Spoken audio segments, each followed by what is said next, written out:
Virtual reality. It's one of the newest and most advanced technologies out there today.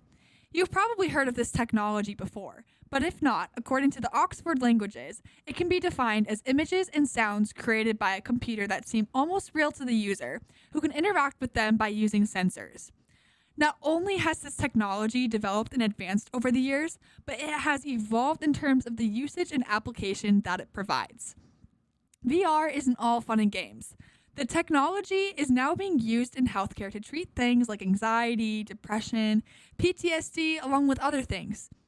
In an article from an organization called Futurity, Alex Shinspeg from Stanford University explores into the field of VR and discusses ways in which technology can actually enhance human characteristics. With over 560 participants, age ranging from 15 to 18, and at least 8 ethnic backgrounds, researchers conducted two 2-month-long studies. The research found was quite interesting, as virtual reality was proved to not just be a video game. Stanford's Virtual Human Interaction Lab created a VR experience called Becoming Homeless that was shown to some participants during the study. Quote, "Long after our studies were complete, some research participants emailed me to reflect on how they started becoming more involved in the issue afterward. One of them befriended a homeless person in their community and wrote me again once the person found a home," Harris says. "It was really inspiring to see that positive, lasting impact." This research goes to show the potential effect it can have on someone's emotional state, as well as the possible ways it could help someone post-anxiety attack or post-PTSD from something like serving in the war. You also might be wondering, where did this all start or come from? And if you weren't, too bad, I'm telling you anyway. It all started with art. In 1838, Charles Wheatstone proved that the human brain converts the two-dimensional images in each eye into a single three-dimensional object. Following this, in 1929, the first flight simulator was created. Which, fun fact, the U.S. military bought 6 of these devices for $3,500. Now, one FAA-qualified full-flight simulator can cost up to $10 million. The Sensorama, which was patented in 1962, was developed by cinematographer Morton Halig in the 1950s as a cinema cabinet designed to simulate all 5 senses. It featured things like stereo speakers, stereoscopic 3D display, fans, smell generators, and even a vibrating chair. Halig shot, produced, and edited 6 short films all by himself for this invention. In 1960, the very first virtual reality headset was created by Halig that included stereoscopic 3D wide vision and stereo sound. For the next 5 years, several inventors built off of Halig's foundational work. By 1965, there was a man named Ivan Sutherland who further moved the invention of virtual reality along, creating a head-mounting device he called the Ultimate Display that would allow additional access to a virtual world. The 1970s and 1980s were filled with research and expansion in the VR world. Big advancements were made, such as new head displays, interactive systems, and gloves to detect even more specific sensor movement. It was not until 1987 when the virtual reality name was born by Jaron Lanier, founder of the Visual Programming Lab. In 1989, NASA began its involvement with VR, creating Project View, allowing astronauts to train with the VR sims. Further exploration and creation with VR occurred more frequently as it started to really grow. Google brought the World Street View in 2007 using the VR technology, and companies such as Facebook and Sony launched many new console technologies.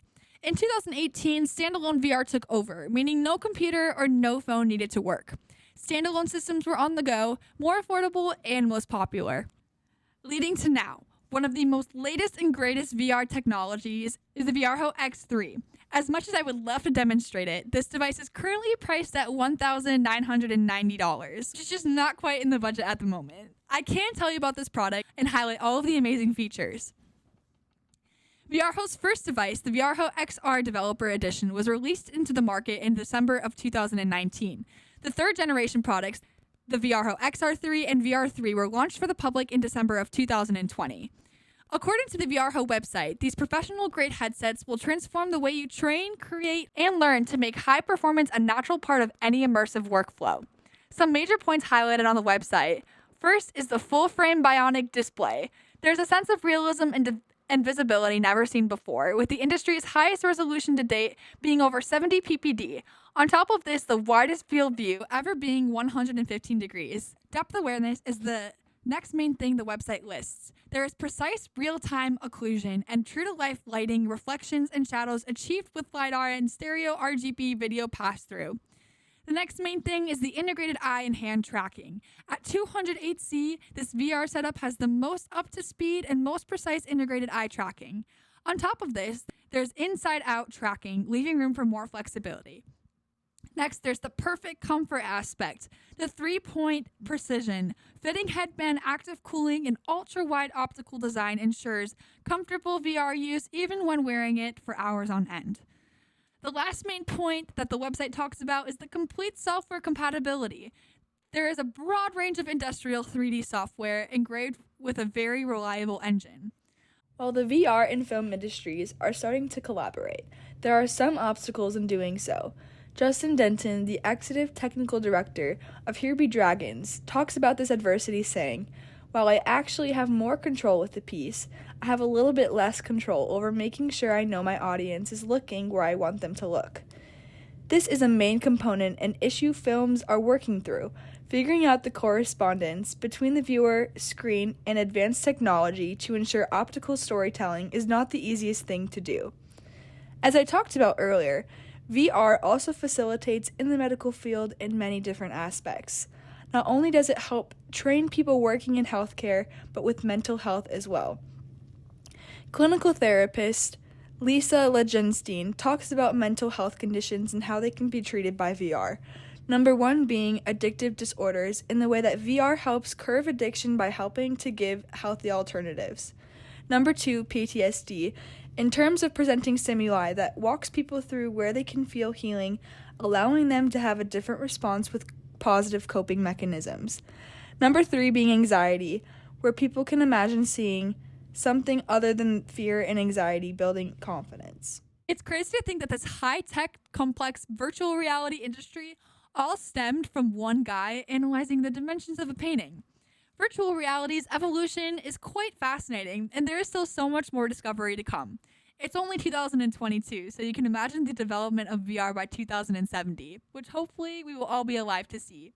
That's all I have on the evolution of VR and the newest VR technology. Thank you for listening.